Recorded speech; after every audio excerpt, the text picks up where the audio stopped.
El 6 de junio de 1944, 34.000 soldados estadounidenses embarcaron en una misión fatídica. La edad media era de 22 años, y muchos creían que no regresarían. Escribí una carta a mi hermana en la que le decía: no esperes que regrese a casa. Creía que moriría. En 1944 los nazis ocupaban Europa. Los aliados lanzaron el mayor ataque de todos los tiempos desde el mar contra una costa fuertemente defendida por las fuerzas alemanas. Era la mejor oportunidad para liberar el oeste de Europa. Sin embargo, para los soldados, incluso si llegaban hasta la costa, era una batalla por la supervivencia. Habías hecho todo el camino hasta la playa de Omaha, pero cuando salías de la embarcación no llegabas tan lejos como hasta aquí. Estabas luchando por tu vida entre las olas. Esta es la épica historia de la batalla de 12 horas por la playa de Omaha. Su corazón les decía que hacían lo correcto, no solo para su país, no solo para sus familias, sino también para el mundo entero. Pero uno de los puntos de inflexión de la historia moderna gira en torno a algunos factores sorprendentes y unas tácticas extraordinarias.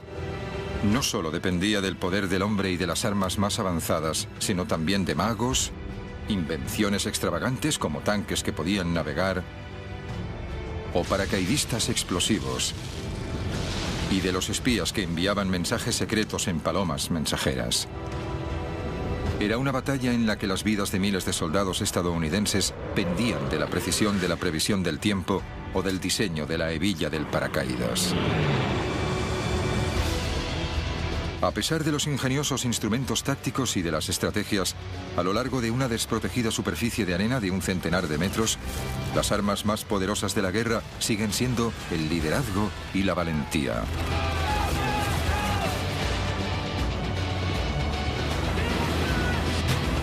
El día de ¿quién sobrevivió y por qué?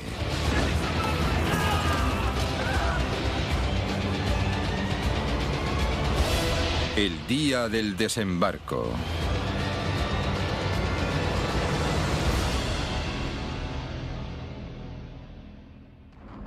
Cinco años después de que estallara la Segunda Guerra Mundial, el futuro de Europa pendía de un hilo. Los nazis habían ocupado la Europa continental. Estados Unidos, junto con sus aliados, encabezaba la lucha. Eran las 6 de la mañana en la costa francesa. 8 compañías de soldados estadounidenses, la primera oleada, esperaban para entrar en combate. Mientras se acercaban a la playa del desembarco con el nombre en clave Omaha, centenares de hombres rezaban sabiendo que lo que les esperaba era un muro de armas, una zona de exterminio y posiblemente la muerte. Entre ellos estaba Hal Baumgarten, un joven de 19 años. El barco estaba muy tranquilo. Sabían a lo que se iban a enfrentar. Como casi todo el mundo en la embarcación, el día D sería la primera vez que Hal entre en combate.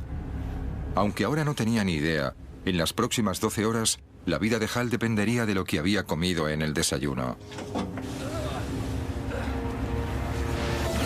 La física del agua. Y un fragmento de madera de 5 centímetros.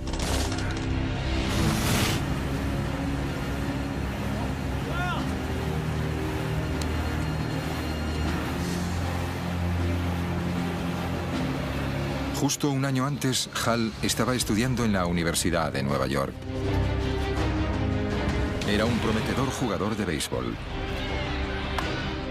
Entonces fue reclutado. Escribí una carta a mi hermana. No esperes que vuelva a casa.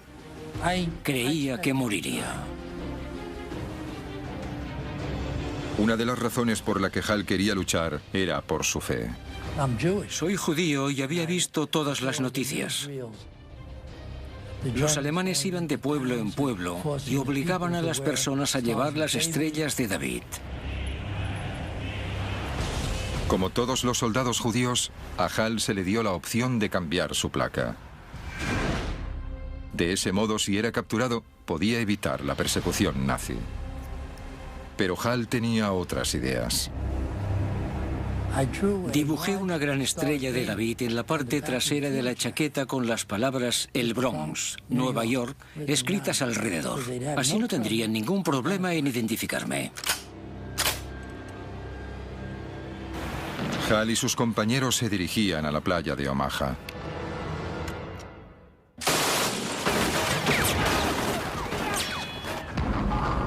Unos 1.200 alemanes estaban atrincherados con vistas a la costa. Estaban armados con la nueva y devastadora arma de los nazis, la MG-42, el arma de fuego más rápida del mundo. El doble de rápida que la ametralladora estadounidense Browning.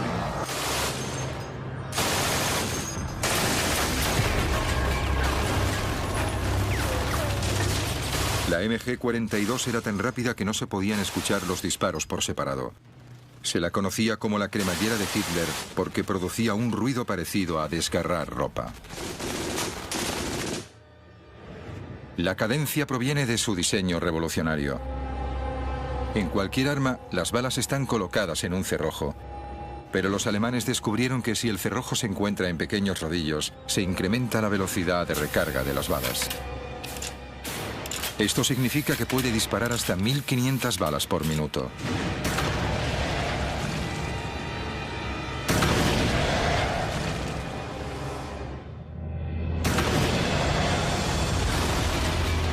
Eso eran 25 proyectiles por segundo dirigiéndose a una velocidad de 3.200 kilómetros por hora hacia el barco de Hal. Pero aquí no había solo una MG-42, había 5. Eso significaba que el bote de sal podía ser alcanzado por 125 proyectiles cada segundo. Cuando un soldado usa tácticamente esa ametralladora del modo correcto, es una verdadera pesadilla. Una de las primeras cosas que tienes que hacer en el combate es buscar la ametralladora del enemigo e inutilizarla. Inutilizarla inmediatamente. Hal y los otros hombres debían inutilizar esas armas.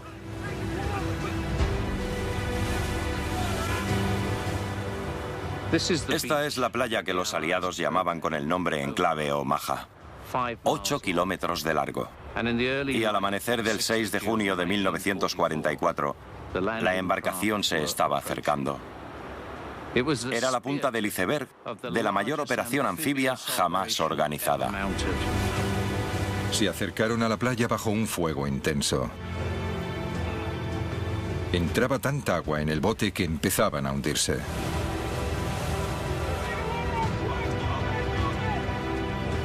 Y los bandazos desencadenaron otro problema: los mareos.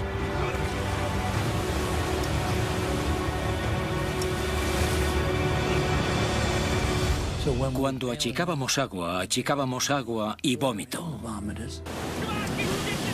El mareo es peligroso para cualquier persona que viaje en barco, pero aquí podía significar la muerte. Y todo porque la Marina quería dar a las tropas que se dirigían hacia Omaha un tratamiento especial.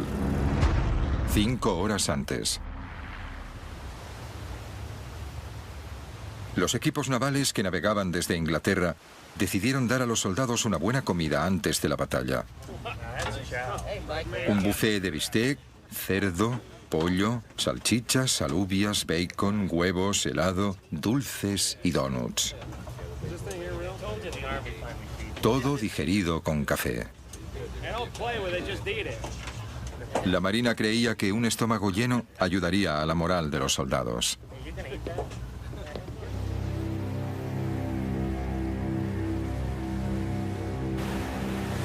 Hal se saltó el desayuno y solo comió una barrita de chocolate.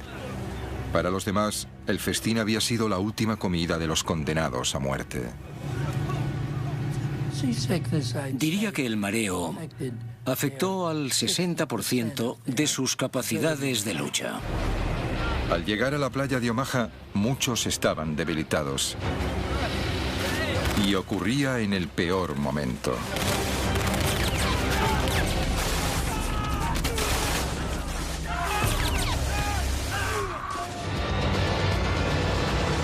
El día del desembarco. El día del desembarco. Día D. 6:38 de la mañana. Miles de estadounidenses desembarcaron en la playa de Omaha. Tenían frío, estaban cansados y muchos de ellos muy mareados. Hal Baumgarten, de 19 años, no estaba mareado. La embarcación había llegado tan lejos como podía. Estaba varada en la playa. Cuando la rampa bajó, fue la señal para cada arma en esa playa para que apuntaran a la salida de la pequeña embarcación.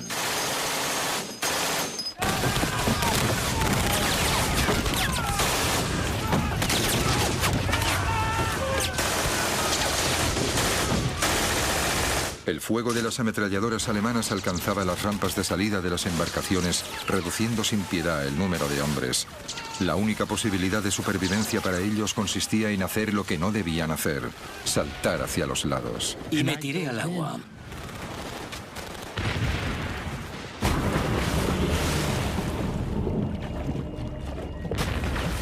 Mareados y con un equipamiento que pesaba 45 kilos, los hombres desesperadamente saltaron al agua que alcanzaba los 3 metros de profundidad. Bob Sales quería ser soldado desde pequeño. Pero antes siquiera de haber disparado un solo tiro, Bob se estaba ahogando por el peso de la chaqueta de asalto, la munición y la radio. Cuando entré en el agua, me hundí hasta el fondo. Sentí que me estaba ahogando. Y entonces fue cuando me entró el pánico, porque el agua era profunda. Cuando toqué el fondo, me deshice de la radio. Y aún tenía la chaqueta de asalto, que tenía que quitarme si quería llegar a contarlo. Cansado, mareado y bajo el agua, Bob se quitó la chaqueta justo a tiempo. Me di un gran impulso. En solo unos pocos segundos estaba de nuevo en la superficie. Esos soldados que escaparon de la muerte en el agua aprendieron una lección. Cuanto más mareado estés, menos ágil serás y tendrás más posibilidades de ahogarte. Se hundieron hasta el fondo. Vi cómo se ahogaban.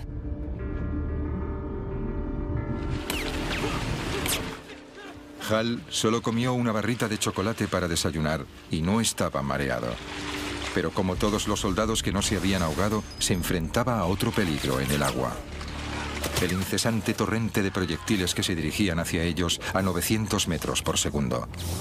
Sobrevivir a ese caos dependía de la física, porque ahora era el agua lo que podía salvarlos.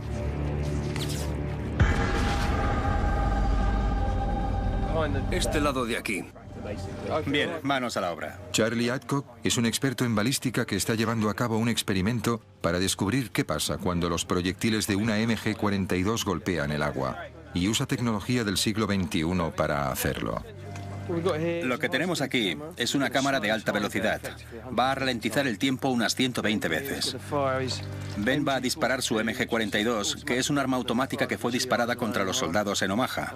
Y vamos a ver qué es lo que pasa con las balas que viajan a una velocidad de 900 metros por segundo. ¿Qué pasa si no se detienen en el tanque? Que se van a salir del tanque y tendremos que tapar el agujero y volver a intentarlo. Bien, carga el arma. Ahora tira fuerte de la palanca.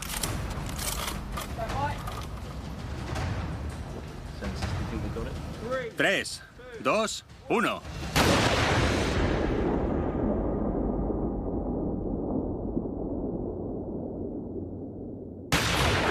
La resistencia del agua es tan grande que detiene los proyectiles a menos de 1 metro. Básicamente, ha pasado de ir a 900 kilómetros por segundo a 0 en 1 metro, como máximo. En la playa de Omaha, el margen entre la vida y la muerte era de solo unos pocos centímetros. Si los proyectiles golpeaban el agua a 30 centímetros, estabas muerto. A 1 metro o más, estabas a salvo.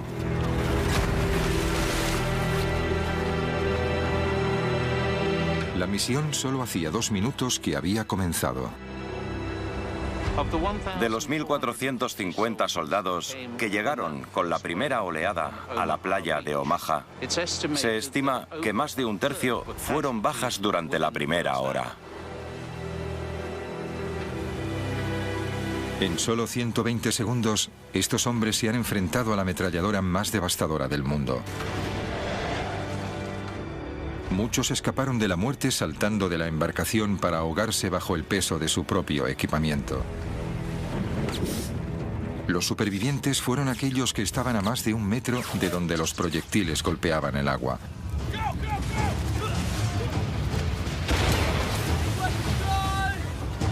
Hal Baumgarten estaba entre los afortunados. Seguía vivo 2 minutos después de haber desembarcado en la playa de Omaha. Era un panorama horrible. Era surrealista porque el agua estallaba a mi alrededor. Los proyectiles iban cayendo. Las minas se detonaban.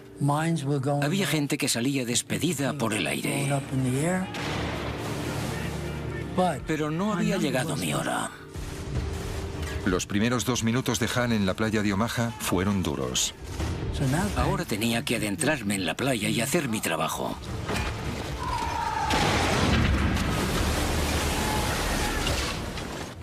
Eran las 6:42 de la mañana, 10 minutos después del desembarco. Las cosas iban muy mal.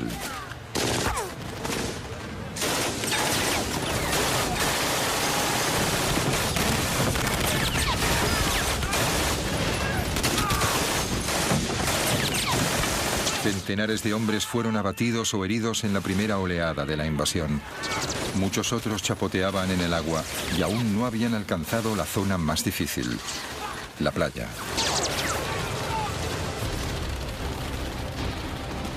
Los hombres tenían que cruzar una playa expuesta al incesante fuego de las ametralladoras. Era una zona mortal de unos 300 metros, la longitud de 3 campos de fútbol. En cada sitio se enfrentaron a peligros diferentes. Durante los primeros 182 metros tenían que pasar por diferentes obstáculos.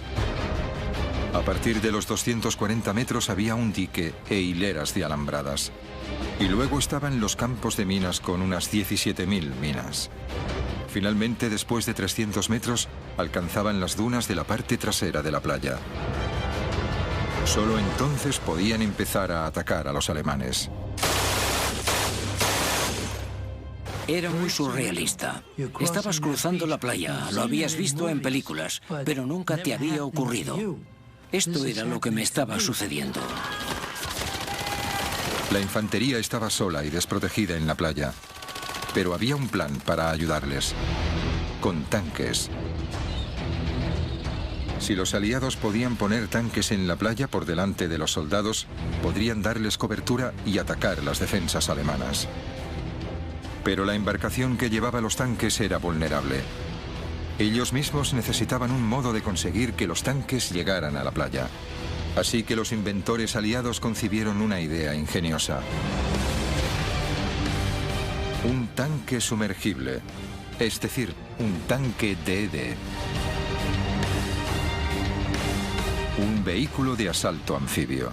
El tanque DD fue una idea alocada que surgió de repente en medio de una época de guerra. Fue un artilugio de Rube Goldberg. Era un tanque Sherman normal, conducido con propulsores en el agua, con una pantalla de lona sujetada por cilindros neumáticos. Y lo más increíble de esto es que funcionó. En los meses anteriores al día D se probaron los tanques anfibios y pasaron las pruebas con éxito. Se usarían para alcanzar la costa durante el asalto, surgiendo del agua para sorprender a los alemanes. Al comienzo del día D, los tanques se encontraban a 5.500 metros de la costa, en una gigantesca embarcación. Uno de los comandantes de los tanques era el sargento Don Lucy, de 24 años. Era el más joven de los 6 hijos de una gran familia irlandesa de California. Don era un gigante de 1,80 m que amaba a su pastor alemán Duke. Todo el mundo conocía a Don como Babe. El trabajo de Don consistía en hacer que un tanque DD alcanzara la playa de Omaha, uno de un grupo de 32. Una vez en la playa, debería de haber un tanque cada 45 metros, lo que proporcionaba cobertura a la infantería. Pero había un problema. Las olas alcanzaban los 2 metros. Los tanques anfibios no se habían probado bajo estas condiciones. Habían trabajado en un lago o un muelle tranquilos, pero era algo completamente diferente cuando el mar estaba revuelto.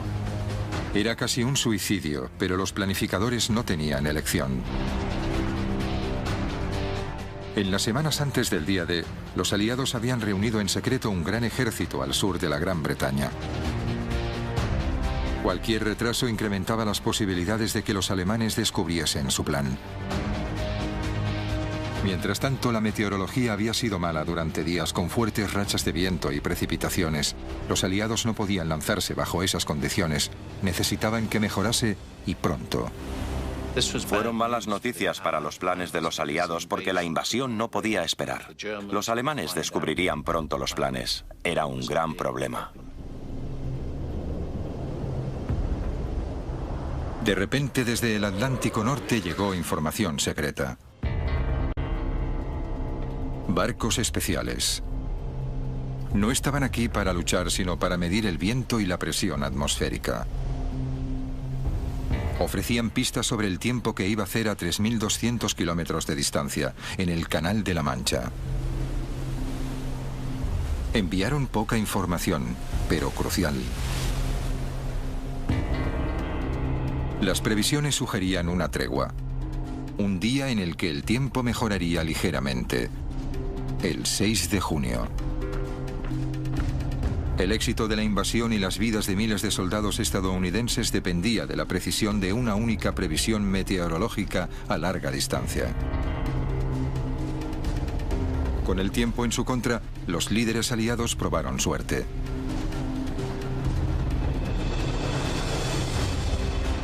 El 6 de junio el tiempo mejoró, pero los mares aún estaban revueltos. Entre estas olas, a 5 kilómetros de distancia de la costa, la embarcación de Don Lucy envía los tanques DD.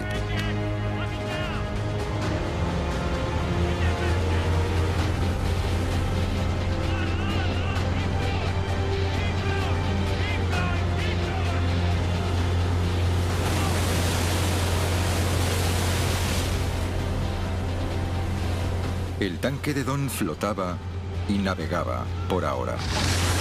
Pero la lona no estaba diseñada para resistir olas de 2 metros. Casi de manera inmediata, el agua empezó a entrar a través de la lona. Y la tripulación empezó a achicar agua no solo para salvar el tanque, sino también para salvar sus propias vidas.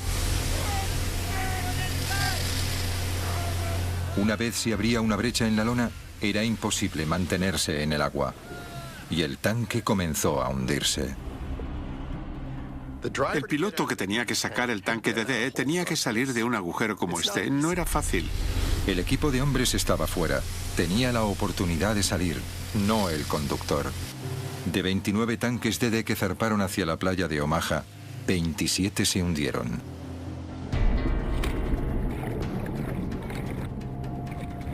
De los otros tanques que alcanzaron la playa, la mayoría fueron destruidos. Como no estaba en el tanque, Don Lucy escapó.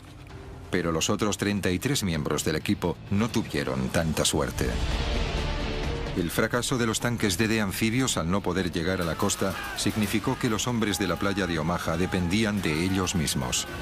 Ahora debían luchar solos y apoderarse de las inexpugnables posiciones sin tanques que los protegieran. Nos tenían que encabezar por la playa, pero no llegó a ocurrir. En la playa, el recuento de víctimas seguía aumentando.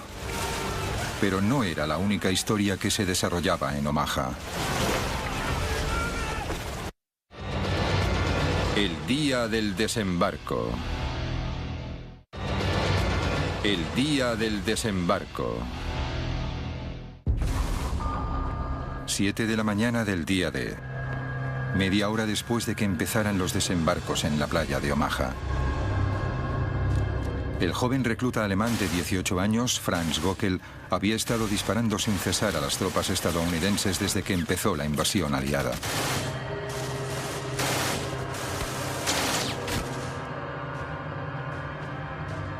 Göckel disparaba desde un búnker con vistas a la playa. Era parte de una red de 14 posiciones fortificadas construidas en lo alto de las dunas. Un producto de las previsiones militares alemanas. Pero cómo Göckel y los búnkeres llegaron hasta aquí se debe a una batalla de la inteligencia en el que estaban involucrados un mago británico poco conocido y uno de los mayores tácticos militares del mundo. Göckel fue uno de los 20.000 soldados que tenían que defender Normandía. Justo un año antes estaba trabajando para la empresa de su padre cerca del Valle del Ruhr, arreglando tejados dañados por las bombas aliadas. Pero como otros alemanes, fue llamado a filas en la máquina de guerra de Hitler, 6 meses antes.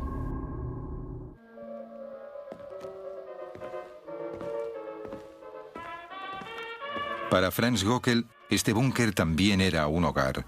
Dentro de este puesto de guardia de cemento, sus camaradas y él dormían, comían, escuchaban música y se relajaban. Cuando llegó el día D, hacía meses que estaban allí. El hecho es que los soldados que fueron enviados a Normandía para vigilar las defensas atlánticas consideraban que era un trabajo fácil. Tenías buena comida, unos aposentos cómodos y un entorno agradable. No estabas luchando muy duro en la guerra. De hecho, ninguno de ellos pensó que serían llamados para defender esta costa de una invasión. Los soldados no estaban solos.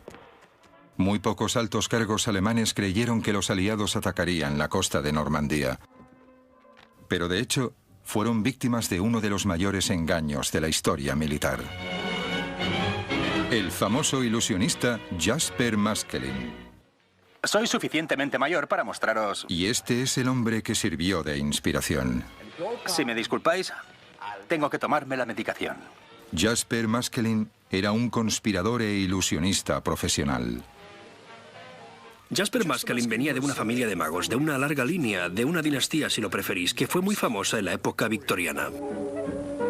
Cuando estalló la guerra, Maskelyne quería usar sus habilidades mágicas para ayudar en la lucha contra los nazis. Y aquí está. Se le cita diciendo que si se puede engañar a la gente en el teatro mientras centraba toda la atención bajo los focos a poca distancia del público, creyó estar seguro de poder engañar a los observadores alemanes a varios kilómetros de distancia. En 1941, durante la campaña aliada en el norte de África, Maskelyne tuvo la oportunidad de ayudar en la guerra por primera vez. Se unió a un grupo secreto llamado A-Force para desarrollar tácticas militares de cobertura. Su nombre en clave era el Grupo Mágico. No podía haber una mezcla más rara de personas. Había de todo, desde restauradores de arte hasta pintores y utileros. Todo lo que esperarías. Pero también había químicos, ingenieros eléctricos y todo tipo de profesiones. Y todos sus talentos venían de diferentes cosas. En el norte de África, los aliados necesitaban toda la ayuda posible. Estaban perdiendo en la campaña. Antes de la crucial batalla de El Alamein, usaron el engaño para despistar a los alemanes, cortesía del Grupo Mágico. El Grupo Mágico usó camuflaje e ilusiones, que hizo que los todoterreno pareciesen tanques y los tanques pareciesen camiones. Crearon un ejército falso y engañaron a los alemanes para que creyeran que los aliados atacarían por el sur en lugar de por el norte. Y el truco funcionó. Los aliados ganaron en el Alamein y consiguieron que la campaña del norte de África fuese a su favor. En Egipto, la ciudad de Alejandría estaba siendo fuertemente bombardeada en ataques nocturnos. El Grupo Mágico diseñó un plan para dejar a oscuras toda la ciudad. Entonces construyeron una maqueta de Alejandría con luces falsas a 4 kilómetros de la costa y engañaron a los bombarderos, que atacaron una bahía vacía. El engaño siempre se ha usado en la guerra desde tiempos inmemoriales. Desde la primera pelea en la que alguien propina un puñetazo falso, eso es engañar. Pero lo que Maskelyne y su grupo hicieron fue, por así decirlo, usar la tecnología de la época para empezar. En ese sentido era un hombre de su época, pero también proporcionó un aire teatral. En 1943 los planificadores aliados se dieron cuenta de que a las ideas de Maskelyne se les podía dar un uso más estratégico. Esconderían el verdadero lugar de desembarco de la invasión de Europa creando uno falso.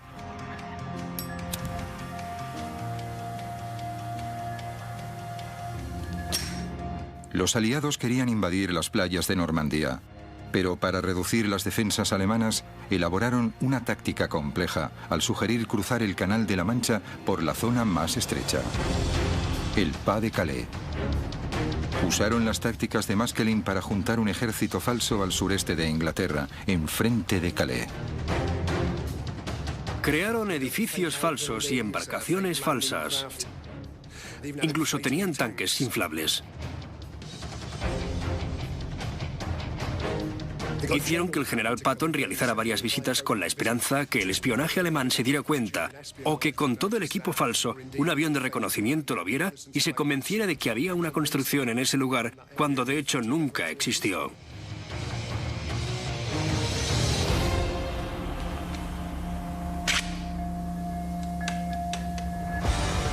Los alemanes cayeron en la trampa de los aliados. En los meses anteriores al día D, el mando nazi desplazó la mayoría de sus divisiones de tanques y gran parte de su infantería de Normandía hacia el Pas de Calais, a 240 kilómetros de distancia. El engaño de los aliados funcionó perfectamente. Los alemanes dejaron parte de una división para defender la playa de Omaha. Franz Gockel pertenecía a una pequeña fuerza de 600 hombres, pero no por mucho tiempo.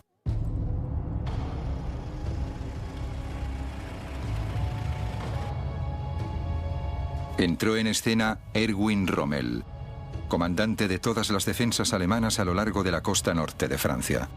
Rommel era el hombre del saco para los aliados. Tenía unas capacidades tácticas terroríficas. Tenía la capacidad de entrar en la mente de sus oponentes. En algunos aspectos era como el mismísimo diablo.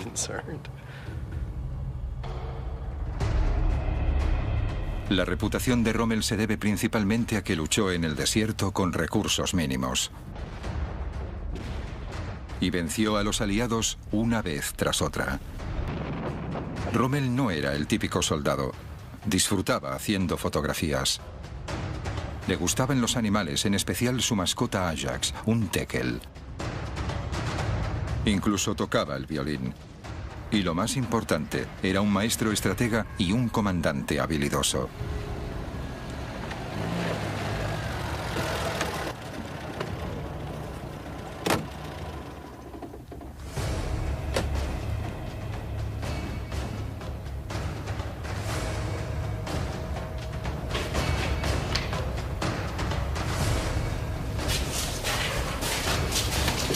Rommel era conocido por ser muy autoritario con sus tropas y sacar lo mejor de ellos. En Omaha, Rommel tuvo un déjà vu.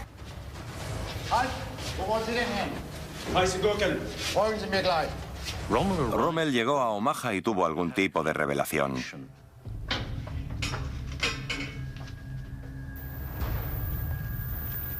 Le recordó a otra playa que había conocido. Era Salerno.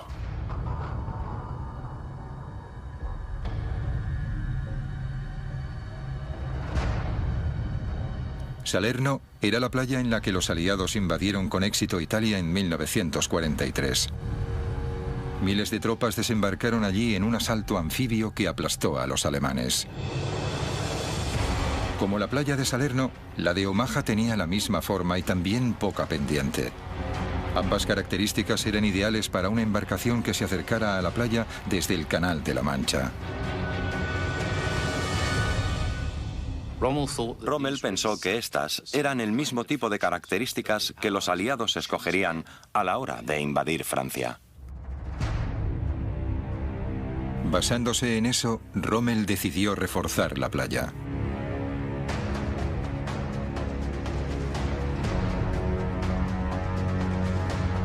Durante los siguientes meses, la playa de Omaha sufrió una transformación.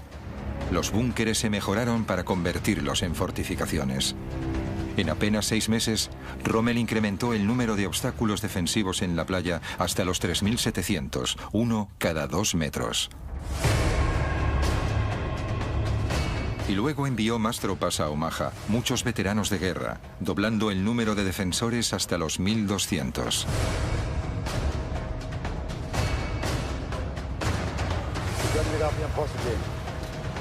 Rommel transformó un lugar costero tranquilo en una fortaleza formidable con posiciones de lucha desde las que se veían grandes partes de la playa. El día D.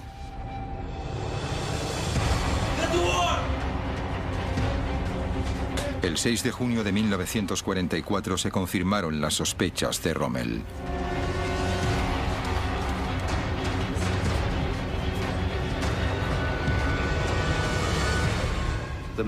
Los hombres que miraban desde el fortín debieron de sentir una mezcla de miedo y emoción. Emergiendo por el horizonte, se aproximaba una gran flota.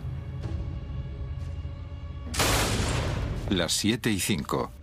Había pasado más de media hora desde el comienzo de la mayor invasión anfibia de la historia. Desde las nuevas fortificaciones reforzadas, Franz Göckel disparaba tan rápido como le permitía su arma. No sabía cuántos hombres había matado hasta que los cuerpos empezaron a ser arrastrados a la playa. Era el día D y la muerte se decidía en un combate de ingenio. Inicialmente, los aliados consiguieron ocultar el lugar del desembarco a los alemanes. Pero las tácticas de Rommel eliminaron cualquier ventaja que hubieran ganado gracias a este engaño, con consecuencias devastadoras. Ahora, Hal Baumgarten estaba al comienzo de la zona mortal de la playa de Omaha. En medio del caos, Hal vio a Robert Garvett, su mejor amigo en el ejército.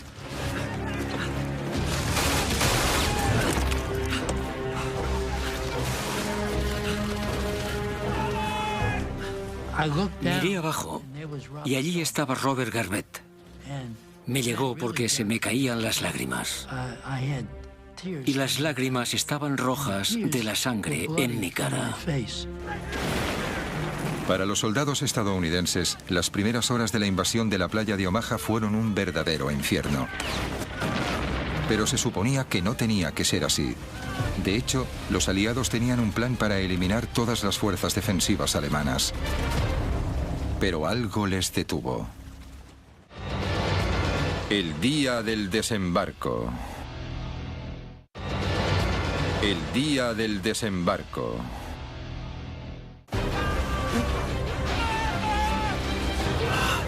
Hal Baumgarten era un soldado de 19 años del Bronx.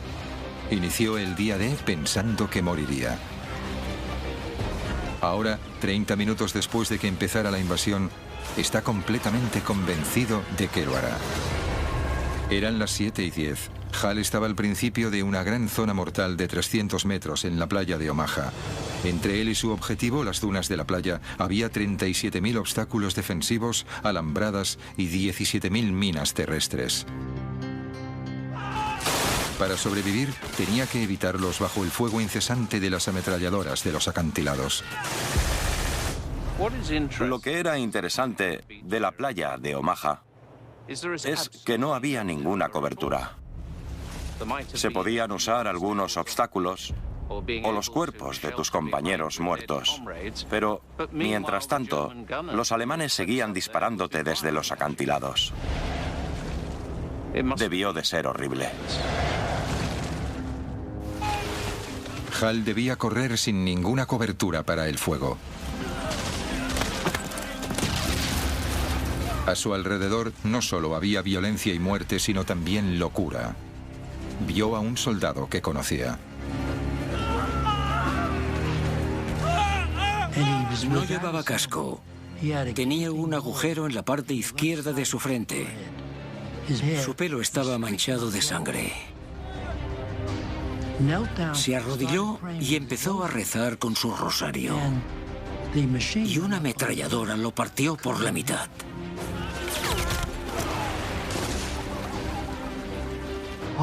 Fue horrible. Era difícil ver partes de cuerpos de personas que conocíamos. Se podía oler la carne quemada. Había hombres que gritaban a sus madres. Era una escena horrible. Una escena horrible que estaba a punto de empeorar. Entre los otros testigos del caos había un joven médico, Virgil Mounds. Aunque no tenía 20 años, como la mayoría de soldados de la playa de Omaha, Virgil tenía un secreto. Era menor de edad. Virgil Mounds solo tenía 15 años. Mintió para poder alistarse. Cogió la licencia de su hermano. Nunca debió de haber estado allí. Pese a que debía estar de camino a casa tras salir de la escuela, Virgil fue responsable de salvar vidas en el campo de batalla. Los proyectiles empezaban a llegar. Bajo el fuego de la artillería pesada, el trabajo de Virgil consistía en vendar a los hombres heridos para que pudiesen seguir luchando. Llamé a los médicos para que le ayudaran y Virgil Mounds se levantó. Se dirigió allí. Es difícil hablar de él. Vino para intentar curar al hombre herido. Entre tanto, los proyectiles seguían llegando. Los alemanes disparaban cada minuto a los soldados en la playa. Cuando la bomba explotaba, se rompía en miles de fragmentos, algunos pequeños y otros grandes. Estos viajaban a una velocidad de 2.700 metros por segundo, devastador para soldados cercanos. Los fragmentos podían incluso pasar de un cuerpo a otro. Uno de los proyectiles que cayó estalló en pedazos que atravesaron el cuerpo de Virgil Mounds. Mounds murió al instante.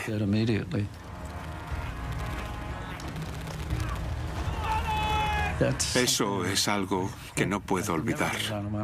Y es tan vivido como una fotografía, porque nunca se pueden olvidar este tipo de cosas. A pesar de la trágica muerte de Virgil Mounds, la verdadera tragedia es que pudo haberse evitado. Esto se debía a que los aliados sabían el tipo de artillería pesada que tenían los alemanes para defender la playa de Omaha y planearon neutralizarlas esa misma mañana.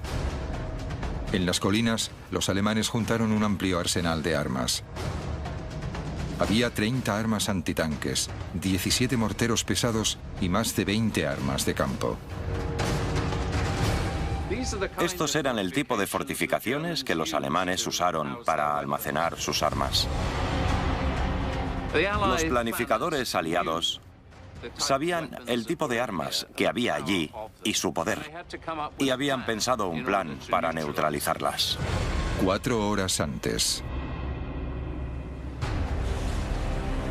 Temprano, la misma mañana del día D, los aviones aliados partieron para bombardear las defensas alemanas en la playa de Omaha. 446 aviones armados con 13.000 bombas equivalían a 1.000 toneladas de explosivos. Prometía ser el mayor bombardeo de precisión de la historia. Las fuerzas aéreas eran tan precisas que podían acertar a un barril desde 3.000 metros de distancia, y esa era una oportunidad para demostrarlo. Pero con nubes bajas y densas, los bombarderos dependían del radar, un invento relativamente nuevo para atacar la costa.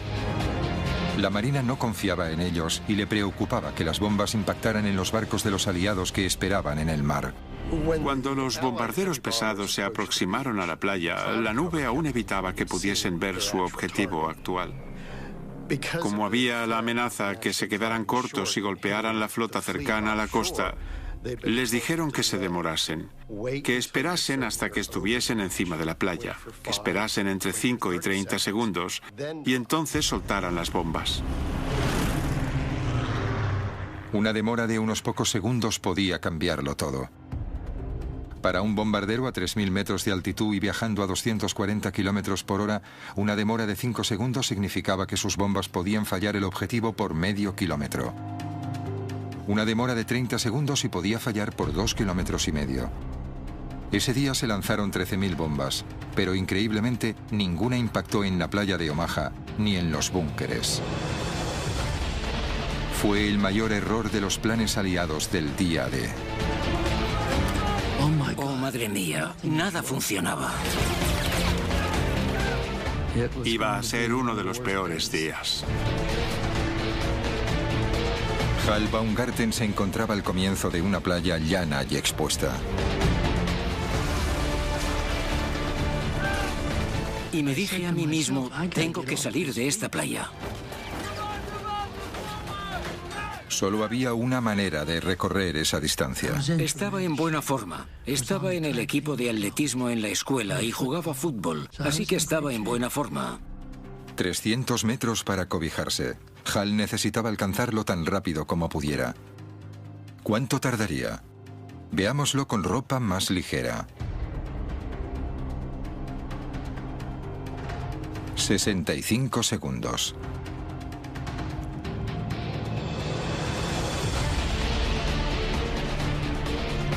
Pero los soldados de Omaha llevaban 45 kilos de equipamiento, cargaban con el rifle y la munición y estaban empapados.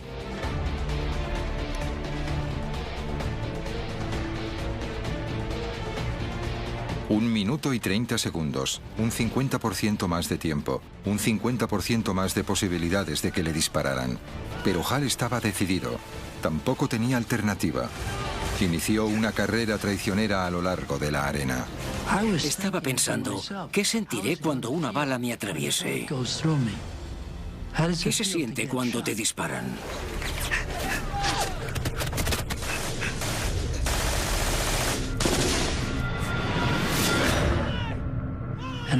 Y escuché un ruido sordo a mi derecha. Así que me tiré en la arena detrás del erizo.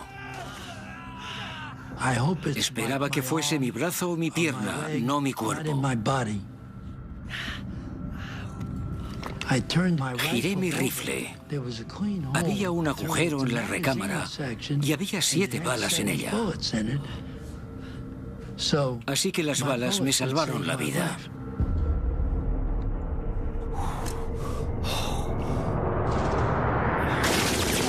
Salvado por una recámara. Un gran golpe de suerte.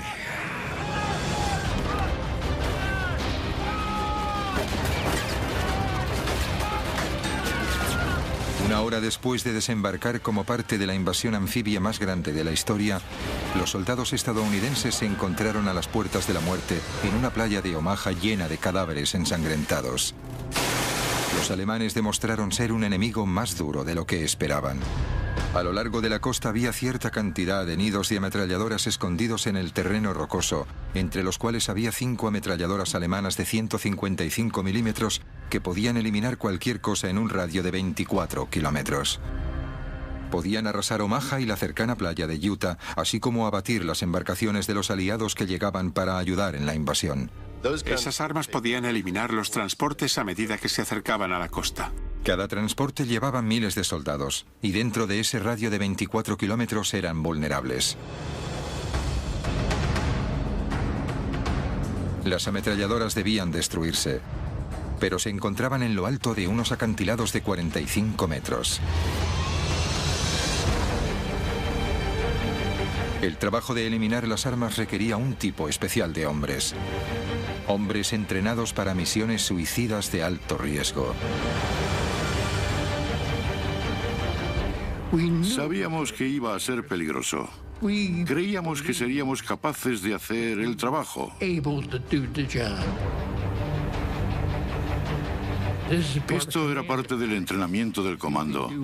Podías hacer todo lo que te habían dicho.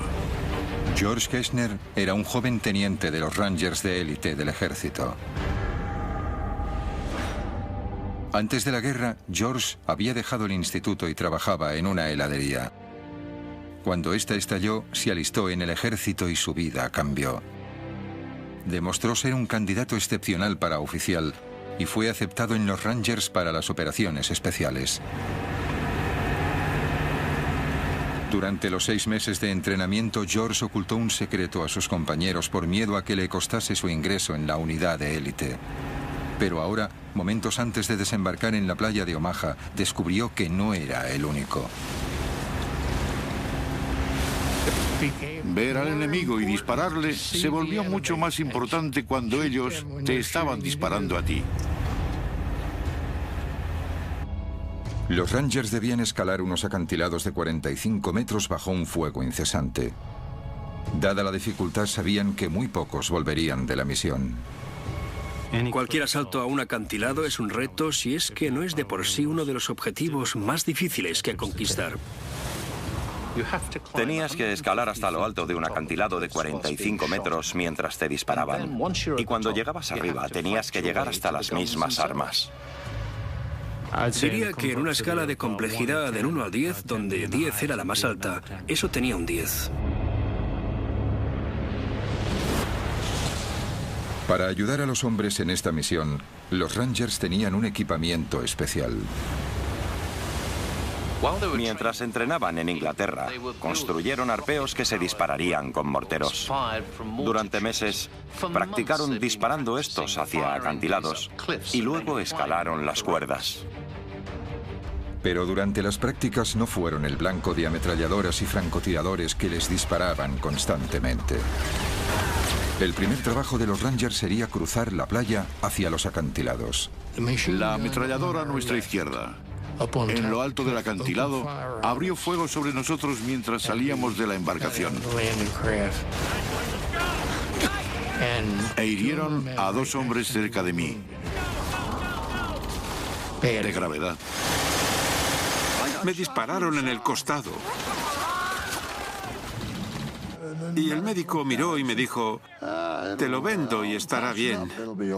No ha dado en nada importante. Nunca lo conseguiremos. Me giré y dije, esto es un gran error. Nunca conseguiremos subir esos acantilados. Mientras los proyectiles volaban por encima de ellos, los Rangers devolvieron el fuego. Montaron su arma secreta, el arpeo propulsado por cohete. Pero en el momento clave, el lanzamiento falló.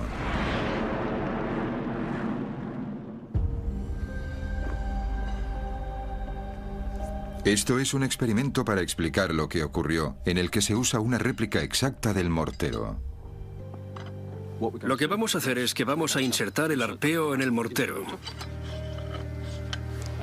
Y vamos a lanzarlo a lo alto de este acantilado, que es muy parecido al acantilado de Pondwalk. Y veremos qué pasa. 3, 2, 1.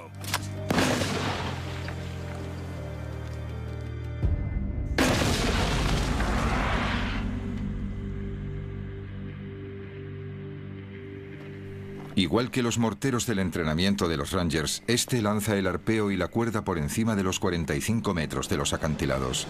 Pero en el día D, en Pondwalk, había una diferencia crucial.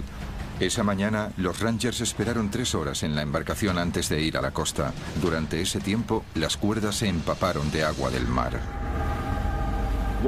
Lo que haremos es mojar esta cuerda con agua para reproducir las condiciones que se dieron ese día.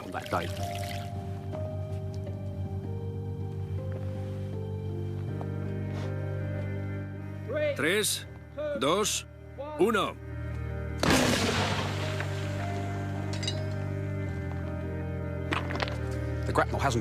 El arpeo no ha ido muy lejos. Es obvio que el hecho de que la cuerda esté mojada ha reducido la velocidad del arpeo en el aire. Solo unos pocos centenares de centilitros de agua han sido suficientes para evitar que el arpeo alcanzara la cima. En Pondwalk fue la diferencia entre el éxito y el fracaso. Creo que eso es lo que ocurrió ese día. Este fue uno de los problemas que tuvieron. De las 60 cuerdas que tenían los Rangers, solo 19 estaban lo suficientemente secas como para alcanzar la parte superior de los acantilados. Kersner fue uno de los que subió las cuerdas inmediatamente. Solo me puse... Aunque la cuerda estuviese mojada, no me preocupaba. Posiblemente estuve subiendo unos 15 o 20 segundos.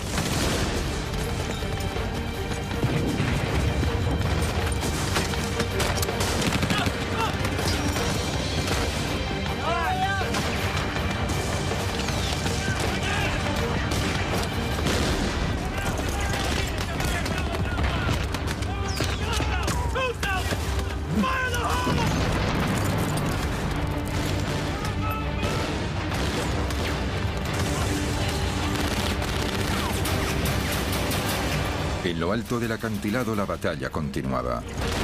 Abriéndose paso, los Rangers supervivientes luchaban por alcanzar las armas. Finalmente las encontraron. Pero Kershner y sus camaradas estaban a punto de ver algo que les sorprendería. Los Rangers habían luchado a través del fuego de las armas pesadas y hubo 20 bajas hasta llegar allí. Todo para descubrir que los alemanes les habían engañado. No había artillería, solo unos cuantos postes telegráficos. Allí había soldados que se habían preparado para ello durante meses. Estaban decididos a tener éxito. Estaban rebosantes de adrenalina y cuando alcanzaron el objetivo descubrieron que todo fue en vano. Debieron de estar hechos polvo. Ahora, los desmoralizados Rangers se daban cuenta de que se enfrentaban a un enemigo con un temible poder de fuego y que también eran habilidosos en el engaño. Un enemigo que estaba a punto de desplegar todo su arsenal en la playa de Omaha.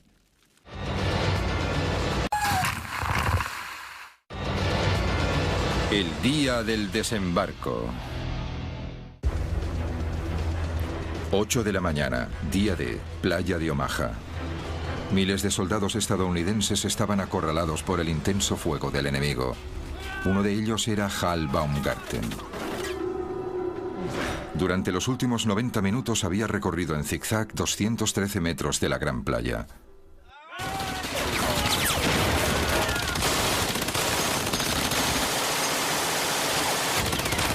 Durante ese tiempo, había visto a hombres ser abatidos por las ametralladoras. Casi se ahoga y escapó de la muerte por pocos centímetros. Ahora llegaba el bombardeo de la artillería. Era aterrador.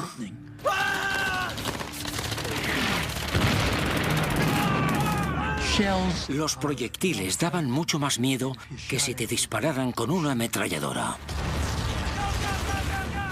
Porque no sabías de dónde venían. No sabías dónde iban a caer o si tu número estaba en ese proyectil. Así que era aterrador. Pero miré hacia arriba y les maldije. Y cuando hice eso, un proyectil de 88 milímetros explotó delante de mí. Hal fue alcanzado por la explosión. El fuego de la artillería hería y mataba de dos formas diferentes. Una era por la metralla, restos de metal calientes que volaban a 11.000 kilómetros por hora. Cuando un proyectil impactaba, lanzaba metralla incandescente hacia todas partes. Era como miles de balas que iban por todos lados al mismo tiempo y atravesaban cuerpos humanos con la misma facilidad que un cuchillo corta la mantequilla. La metralla era el peligro evidente de la artillería. De hecho, mi propio padre, Eric Ashcroft, fue herido por metralla cuando estaba desembarcando en otra playa, la playa de la Espada, esa misma mañana. Otra forma de matar que tenía la artillería era acústicamente, la liberación de una onda de choque. No era más que aire supercomprimido que era empujado a centenares de metros por segundo. Pero para un soldado en la playa, era devastador. Era catcher y alguna vez alguno me golpeó con el bate de béisbol. Eso es lo que sentí. Ni siquiera tenía que darte. Una primera oleada de esa explosión podía destrozarte los órganos hasta el punto que podías morirte sin ni siquiera saber que te estabas muriendo. Nadie sería capaz de decir que te habían alcanzado. Aunque sobrevivió, la metralla y la onda de choque casi le arrancan media mejilla a Hal. A las 8:30, 2 horas después del comienzo del día D, el ataque de los estadounidenses a la playa de Omaha estaba desorganizado. La derrota parecía evidente. Pero tras las líneas alemanas, un grupo de valientes civiles llevaban a cabo una lucha clandestina. La resistencia francesa. En los meses anteriores al día D, la resistencia francesa empezó a incrementar la operación de espionaje sobre los movimientos de las tropas alemanas para comunicarla a los aliados. Los espías de la resistencia se centraron en particular en las nuevas defensas que los alemanes habían construido a lo largo de las playas del día D, pero era un trabajo arriesgado. Había 200.000 soldados nazis que buscaban cualquier indicio de espionaje. Así que la resistencia francesa tenía que ser creativa en su operación de espionaje. El artista Robert Dwan ayudó pintando paisajes y colocando mensajes ocultos en sus imágenes. Estaba haciendo con sigilo el mapa de las fortificaciones costeras alemanas. El miembro de la resistencia, Jean Marion, enviaba mensajes a los aliados mediante palomas mensajeras, de Francia a Londres en solo 4 horas. A medida que el día D se acercaba, los miembros de la resistencia incrementaron su actividad saboteando las comunicaciones alemanas. Destruyeron las líneas de telégrafos y volaron trenes.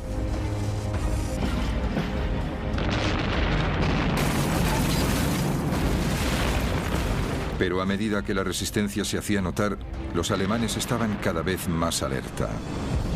En las semanas antes del día D, los alemanes contraatacaron para vengarse. Dispararon a las palomas mensajeras.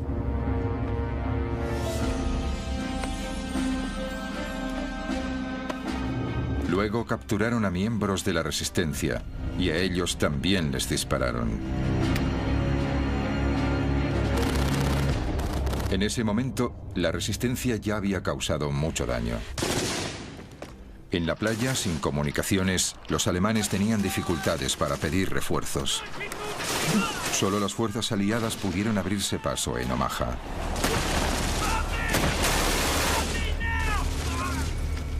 Pero para Hal Baumgarten, la batalla había ido de mal en peor. Gravemente herido por el fuego de la artillería, su único refugio era el dique que tenía enfrente. Unos 240 metros a lo largo de una playa de 300 metros de ancho. Aquí se juntaban los supervivientes, aunque sus esperanzas se desvanecían.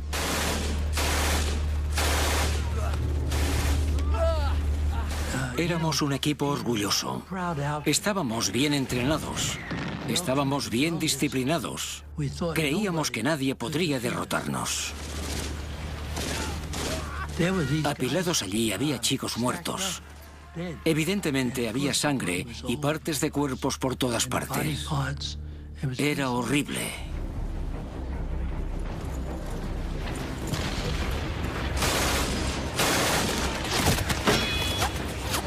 Me pregunté, ¿por qué no yo? ¿Cuándo me atravesará una bala?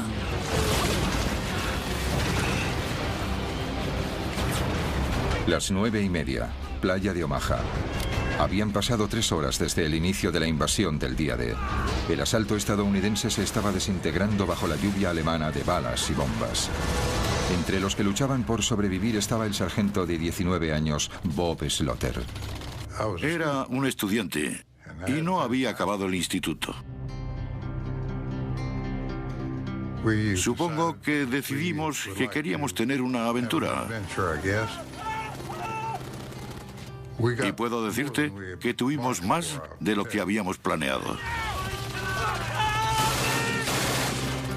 Bob y sus compañeros estaban arrinconados en el dique y reinaba la confusión. Perdimos a nuestros oficiales, perdimos a nuestros compañeros. No teníamos ningún líder. Éramos solo un puñado de chicos como yo que hacíamos lo mejor que podíamos. Los hombres estaban asediados desde 2 flancos. Por delante, el incesante fuego de los alemanes. Por detrás, las olas que se acercaban rápidamente. A las 9:30, el mar cubría la mayor parte de la playa, lo que dejó a miles de hombres desesperados apiñados en un trozo estrecho de tierra de apenas 9 metros de ancho.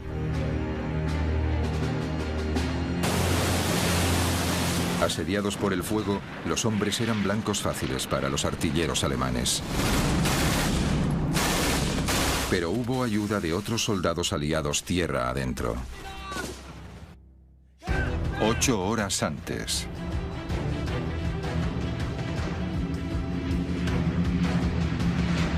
La noche antes del día D, más de 1.200 aviones partieron hacia Normandía.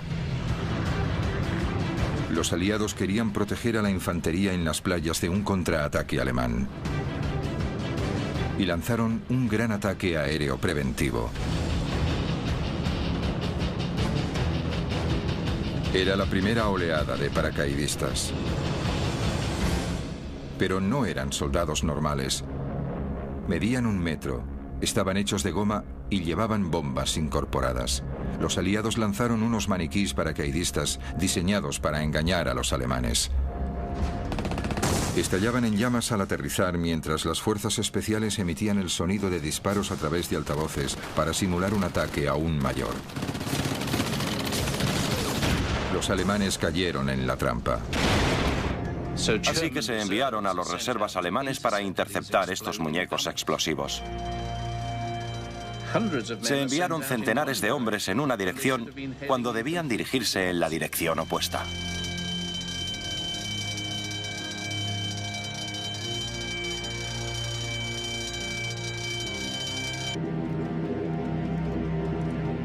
Ahora era el turno de los 13.000 verdaderos paracaidistas.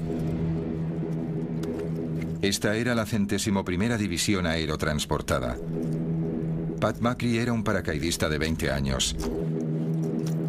En el momento en que regresara a Inglaterra, 1 de cada 5 de sus compañeros habría muerto o le habrían herido. El avión de Pat se acercaba a la zona de salto.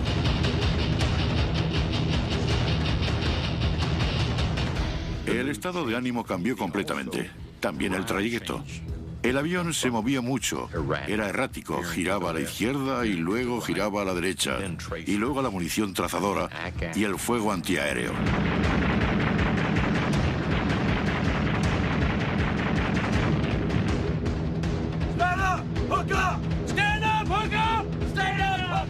Se santiguaban. Rezaban. Había llegado el momento. Comprobabas el hombre que tenías delante y le dabas una palmadita en la espalda. ¿Está todo el mundo bien? Claro que sí. Te ponías frente a la puerta y no había casi ninguna pausa. Éramos como un líquido que goteaba fuera del avión. De repente se activó el sistema de apertura automático del paracaídas. Se desplegaba y se producía un tremendo tirón. Entonces tuve una sensación de paz y tranquilidad.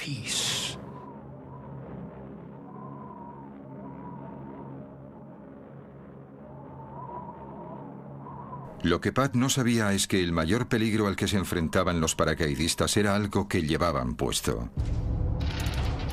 Y un plan elaborado por el comandante alemán Erwin Rommel. Para ponérselo más difícil a la división aerotransportada de una fuerza invasora, Rommel ordenó a los alemanes que inundaran centenares de kilómetros cuadrados de campo, haciendo que 2 de los grandes ríos de Normandía se salieran de su cauce.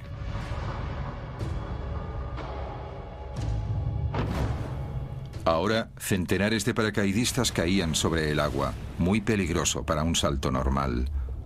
Estos soldados llevaban cada uno un equipamiento de 45 kilos. La supervivencia dependía de si podían escapar de su arnés. En el día D, los paracaidistas aliados aterrizaron en ambos lados de la cabeza de la playa. Los estadounidenses en un lado y los británicos en el otro. El equipamiento estadounidense tenía 3 hebillas y una correa. El británico, un único mecanismo de apertura rápido que les permitía salir de su arnés.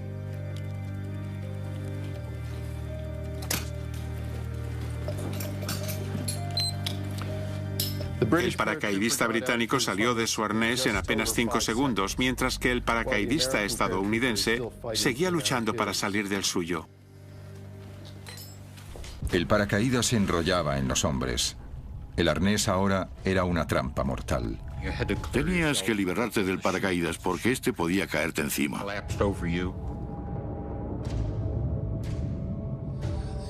Si no hacías nada en pocos segundos, sería el fin de tu vida. No había ningún sistema rápido.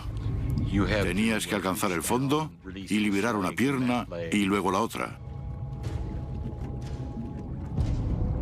Era un peligro tremendo. De los 13.000 paracaidistas que saltaron, muchos centenares se ahogaron. Perdimos muchos soldados, buenas personas. Para muchos soldados el diseño de su hebilla era la diferencia entre la vida y la muerte.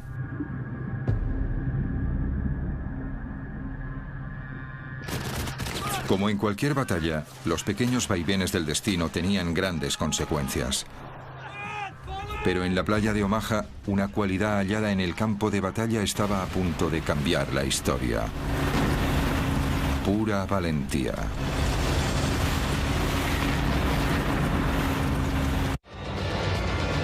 El día del desembarco.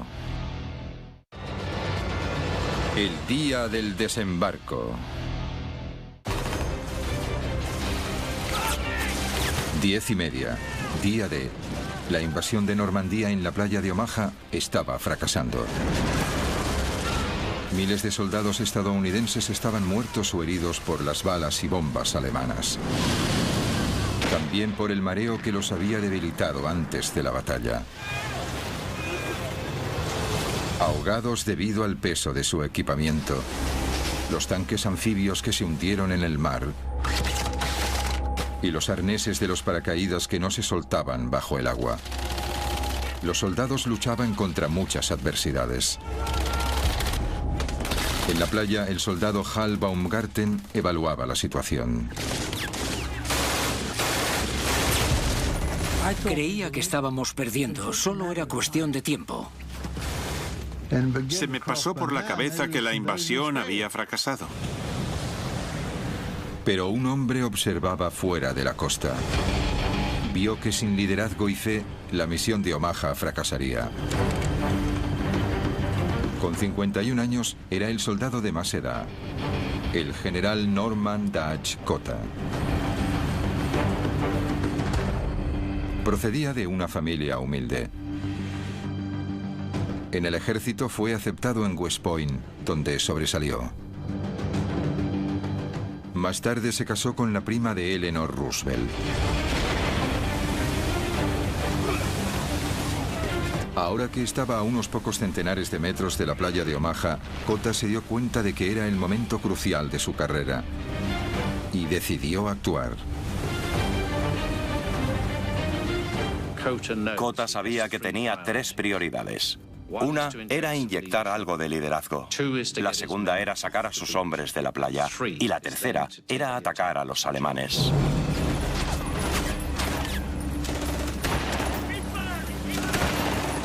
Una vez en tierra, Cotta tomó el control. De repente algunos de mis hombres dijeron: capitán, mira ese hombre de allí. Y miré la playa y a unos 90 o 140 metros había un hombre con un cigarro que estaba gritando a la gente de la playa. Era difícil de creer que hubiese alguien corriendo por la playa, porque seguían disparando.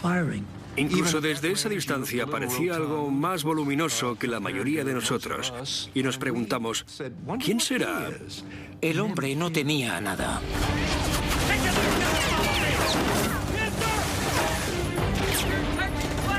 Lo que decidió en ese momento fue: bien, lo que tengo que hacer es tomar el mando de la situación porque veo muerte, destrucción y caos.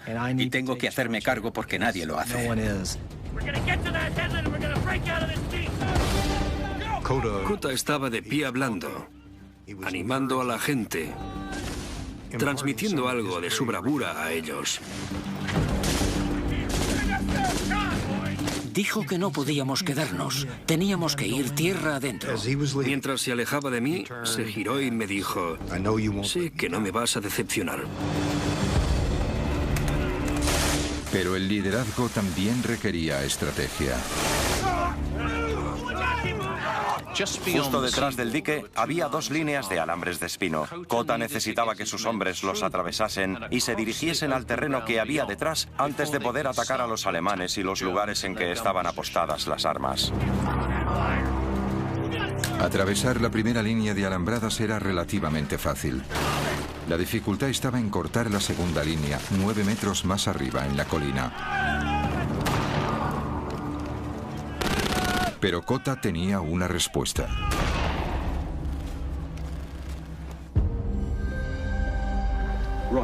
Lo que tenemos aquí es un torpedo Bangalore.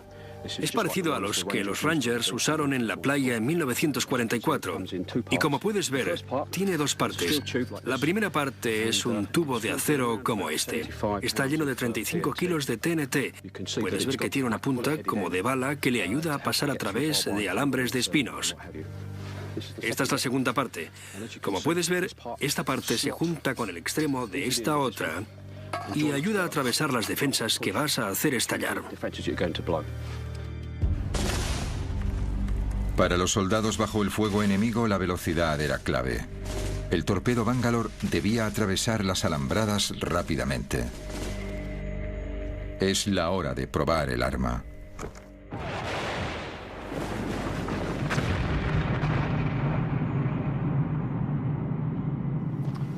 El torpedo Bangalore ha hecho pedazos un canal justo donde pasaba el alambre de espinos. De hecho, ha hecho estallar ambos lados del alambre de espino del canal. Se pueden oler los explosivos, puedes ver la decoloración y que lo ha cortado. Ya no está.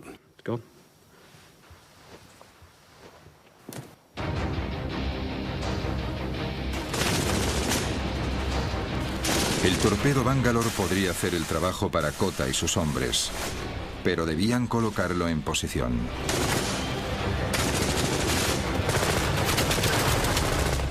Y los primeros hombres en intentarlo fueron abatidos.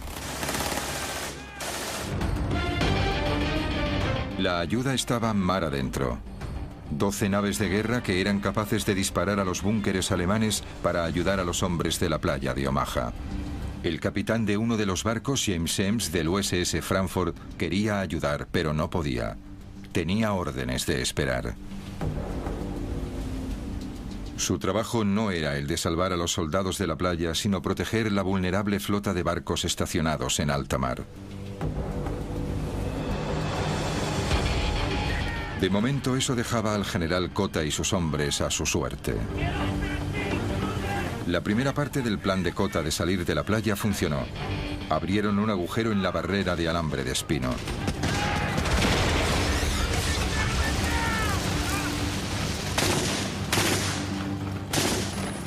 Pero esperándoles en lo alto de la colina había una ametralladora MG-42 que disparaba 25 balas por segundo.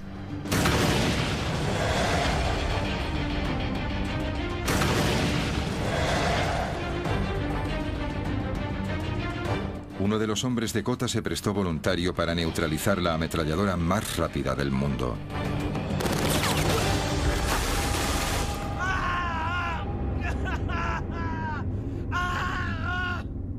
Imagina que eres Kota. Por segunda vez te encuentras en un momento crítico. Un hombre ha recibido un disparo y grita agónicamente. Tus otros soldados te observan y dudan. ¿Qué harías?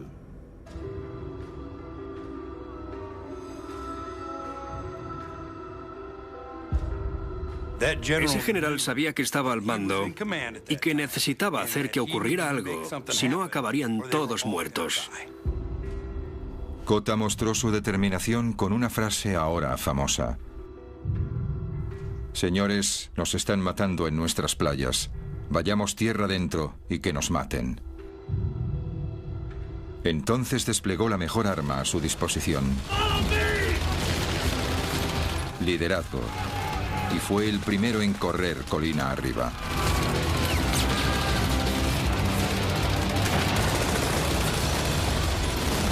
La decisión de un comandante conllevó una acción que inspiró a sus hombres. Demostró ser un punto de inflexión en la batalla por la playa de Omaha.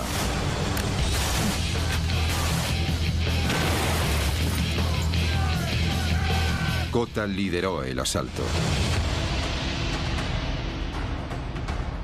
Mientras tanto, a 16 kilómetros de la costa, se estaba tomando otra decisión importante. En los barcos de la flota del día D, algunos oficiales intentaban seguir la batalla.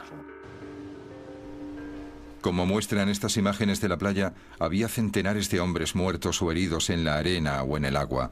Los oficiales estaban a punto de rendirse. A media mañana, estaban pensando si desplazar otros soldados que habían dejado en otra playa.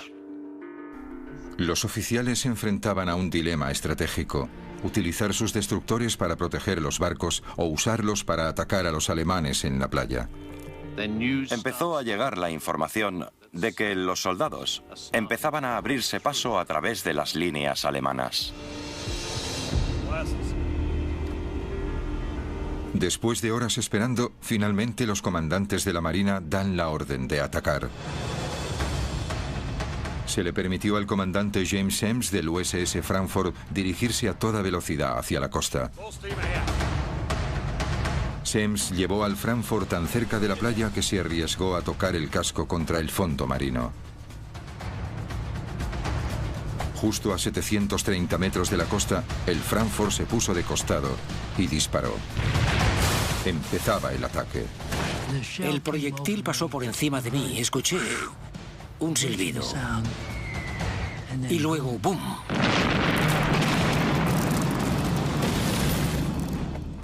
Podías escuchar el destructor. Boom, boom, boom, boom, boom, boom. Lo que querías hacer era darle la mano al capitán de ese barco. Para los hombres fue un momento de alivio. Otros 11 barcos de guerra se unieron al ataque.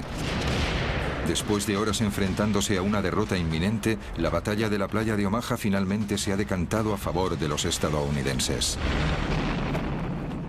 Día del desembarco. Día D, playa de Omaha. Un momento y un lugar en que la más mínima decisión podía marcar la diferencia entre la vida y la muerte. En las embarcaciones en alta mar, ¿ingieres un desayuno completo o no? Si lo haces, puede significar que te marees.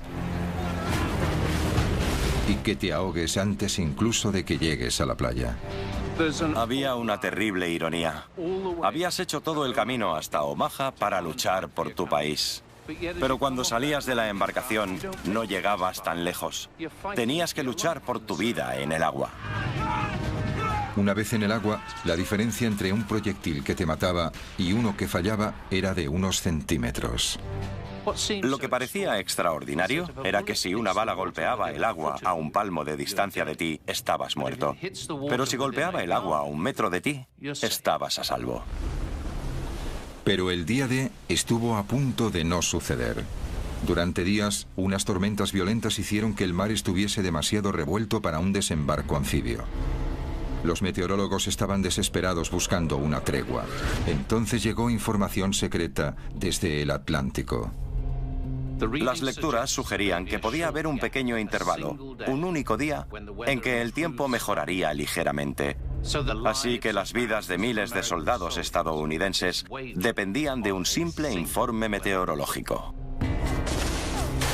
Y entonces estaba la playa. Solo 300 metros de ancho. Suficientemente cortos como para cruzar en apenas 1 minuto si no fuese por esto, la MG-42. Su cadencia de disparo provenía de una pequeña pero revolucionaria innovación. En cualquier arma de fuego, las balas están encerradas en un cerrojo. Pero los alemanes descubrieron que si el cerrojo se encontraba en unos pequeños rodillos, se incrementaba mucho la velocidad a la que se recargaban las balas. Significó que el arma podía disparar 1500 balas por minuto. La MG-42 convirtió la playa de Omaha en 300 metros de carnicería. Algunos nunca llegaron a cruzarla. Otros tardaron horas. La diferencia entre la vida y la muerte podía ser tan delgada como la culata del arma. Giré mi rifle. Había un agujero en la parte de la recámara. Y allí había 6 balas. Es decir, que las balas me salvaron la vida. Tierra adentro, una vez más, las cosas pequeñas a menudo tenían el mayor de los impactos. Un arnés de paracaídas mal diseñado provocó que los paracaidistas se ahogaran en los campos inundados. Imagina cómo fue. Llevabas un arnés que incluso en tierra seca tendrías dificultades para quitártelo. Era terrorífico. Pero en la batalla, la valentía podía superar los golpes del destino. El general Cota y sus hombres se habían abierto paso. Ese hombre no temía nada. Con el respaldo del fuego naval, abrieron una ruta por el interior. Un ejército de hombres podía por fin entrar en Francia. Y empezó la liberación del oeste de Europa. Lo que fue más sorprendente es que en los días posteriores al día D, otros 200.000 hombres aterrizaron trayendo con ellos 3 millones de toneladas de suministros. Un ejercicio logístico de lo que nunca antes se había visto y que no se ha visto desde entonces. Esta es una fotografía aérea de la playa de Omaha tomada al mediodía del día D. Había marea alta. Se pueden ver las olas golpeando contra el dique, la embarcación, tanques abandonados y vehículos en el agua.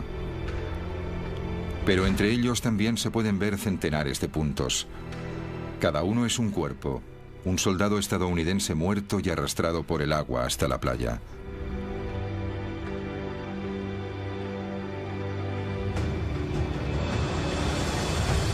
Durante las siguientes 24 horas, el soldado Hal Baumgarten resulta herido en otras 4 ocasiones, 5 veces contándolas todas. Se recuperaría de las heridas, pero otra seguiría persistiendo. Me sentía culpable por sobrevivir porque me iba diciendo, ¿por qué yo? Mucha gente cuando reza a Dios dice, ¿por qué yo? ¿Por qué tengo esta enfermedad? ¿Por qué no me ayuda Dios? Pero en mi caso era todo lo contrario. Decía, ¿por qué yo? ¿Por qué ellos murieron y yo sobreviví? Nadie sabe con exactitud cuántos soldados estadounidenses murieron en la playa de Omaha. Los historiadores estiman más de 2.000 y al menos otros tantos heridos. Y Omaha fue solo una de las 5 playas en las que los aliados desembarcaron ese día. En total hubo unas 10.000 bajas entre los soldados aliados. También murieron 4.000 alemanes, así como 3.000 civiles franceses. El día D fue una gran causa, quizá la más grande, pero para los países involucrados tuvo un precio muy alto, con vidas que fueron muy cortas y futuros que acabaron demasiado pronto. Esos hombres siempre serán jóvenes para mí. ¿Ves? No son tan mayores como yo. Seguirán siendo jóvenes. Serán tan solo unos chicos yendo detrás de las chicas, bebiendo cerveza y pasándolo bien.